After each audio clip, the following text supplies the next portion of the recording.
సంబంధం లేదు. దానికి మీరు ఆశీస్సులు ఇవ్వండి. నేను ఒకటే కోరుకుంటుంది, మతం పేరుతో కానీ, కులం పేరుతో కానీ, వర్గాల పేరు మీద కానీ గొడవలు తీసుకొచ్చే వాళ్ళని మటుకు మీరు వారికి మీరే బాధ్యతను తెలియచేయాలి.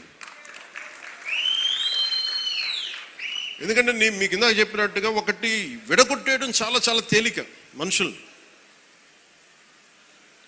ఈ రోజున మనం మాట్లాడుకోవాల్సింది రైతాంగం గురించి. గౌరవ మంత్రివర్యులు civil supplies minister Nadendla Manohar గారు ఆధ్వర్యంలో గౌరవ ముఖ్యమంత్రి శ్రీ నారా చంద్రబాబు నాయుడు గారి నేను చాలాసార్లు సందర్భాలు చెప్పాను, ఆయన అనుభవం చాలా అవసరం అని. సో మనందరం ఒక ప్రయాణం చేసాం. అలా చేయబట్టే ఈ రోజున సివిల్ సప్లైస్ ద్వారా 7 లక్షల మంది రైతుల నుంచి 40 లక్షల మెట్రిక్ టన్నుల ధాన్యం సేకరించిన ధాన్యానికి సరిగ్గా 24 గంటల లోపే 9,300 కోట్ల రూపాయలని చెల్లించడం జరిగింది. ఇది ఎక్కడైనా సరే మీరు గత ప్రభుత్వంలో ఎంతసేపు దేహి ఇది ప్రోయాక్టివ్ గవర్నమెంట్, నారా చంద్రబాబు నాయకత్వంలో ప్రోయాక్టివ్ గవర్నమెంట్. అంటే ఇంతమంది సమిష్టిగా కలిసి కృషి చేస్తేనే ఈ రోజున ఇంత అద్భుతంగా జరుగుతుంది.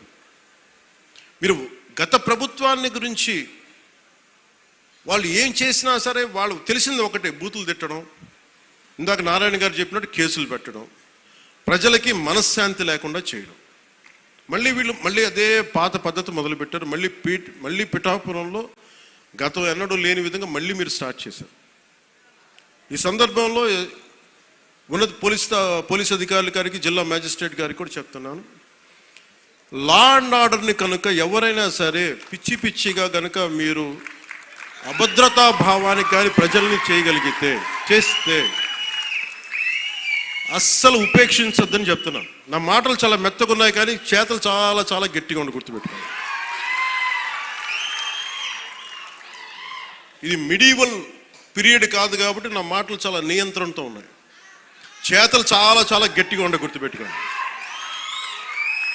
అందుకని మీరు రాజకీయ పరంగా ఏదైనా చేద్దామంటే సంతోషం, అది మీరు ఒక విమర్శ చేయండి, ఇక్కడ అభివృద్ధి బాగలేదు, ఇంకోటి బాగలేదు. కానీ మీరు కులాల మధ్య మతాల మధ్య గొడవ పెట్టేద్దాం అనుకుంటే వాటిని మెరుకు నేను వ్యక్తిగతంగా చాలా పర్సనల్గా తీసుకుంటాను. ఎందుకంటే I believe firmly in the foundations of our constitution. నేను రూల్లే మాట్లాడతా, రూల్నే అప్లై చేస్తా. అది దయచేసి ఉన్నతాధికారులందరూ, అది మీరు కలెక్టర్ గారు కావచ్చు, ఎస్పీ గారు కావచ్చు, మీరు ప్లీజ్ అది మీరు చాలా ఫర్మ్గా అప్లై చేయండి. అది నేను స్వయాన ముఖ్యమంత్రి గారే మేము తప్పు చేసినా మాకు కూడా అప్లై చేయండి అని మేము శాసనసభలో చెప్పి we are bounded by that word.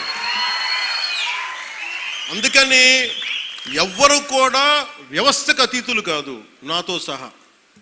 అందుకని దాని దృష్టిలో మేము వ్యవస్థకు లోబడి ఉంటాం, మేము వ్యవస్థకు లోబడి రెచ్చగొడతామంటే దానిని ఎలా హ్యాండిల్ చేయాలో, ఎందుకంటే అక్కడ దాకా దృష్టి పెట్టలే, చాలా సంయమనంతో ఉన్నాను నేను. మీరు పిఠాపురంకు వచ్చి గొడవలు పెడదామంటే నేను ఇక్కడ కూర్చొని మొత్తం ఏరేస్తాను, అందరిని గుర్తుపెట్టుకోండి. అక్కడ దాకా తీసుకురావద్దు. తల్లి బిడ్డ న్యాయంగా పోదాం, తల్లి బిడ్డ న్యాయంగా పోదాం. మీరు ఒక మాట అనండి, నేను తీసుకుంటా. కానీ మీరు నన్నన్నా పర్లా, పార్టీనన్నా నేను భరిస్తాను. కానీ ప్రజల మధ్య వైషమ్యాలని కనుక మీరు చేస్తే దాని పర్యవసానాలు చాలా తీవ్రంగా ఉంటాయి, గుర్తుపెట్టుకోండి. ఎందుకంటే నాకు ఓటమి భయం లేదు, ఇది చాలా చాలా అర్థం చేసుకోవాలి అందరూ. నాకు ముందుకెళ్ళే ఆలోచనే తప్ప ఓటమి భయం లేదు. ఎందుకంటే నేను నిలబడతాను, నాకు తప్పు అని నేను ఒక వాస్తవంలో బతుకుతాను. ఈరోజు పదవులు ఉండొచ్చు, పదవులు పోవచ్చు, వీటి మీద నేను ఆలోచించుకొని చేయను. ఈ రోజున ఇన్ని వేల కోట్లు, ఇందాక మనోహర్ గారు చెప్పినట్టుగా మీకు పెన్షన్స్ ఇచ్చినా కానీ, దాదాపు 24 గంటల్లో ఒక 9,000 కోట్లు పైచిల్లుకు డబ్బులు పంచినా కానీ, ఇదంతా కలెక్టివ్ అందరం కూర్చొని చేసింది. దానికి ఒక అనుభవశీలురు, ఒక బలమైన పార్టీ తెలుగుదేశం పార్టీ. ఆ పార్టీని కూడా నేను చాలా గౌరవిస్తాను, ఇప్పుడు కాదు, నేను ముందు నుంచి చెప్తున్నాను. అలానే జనసేన బలహీనం అని చెప్పట్లా.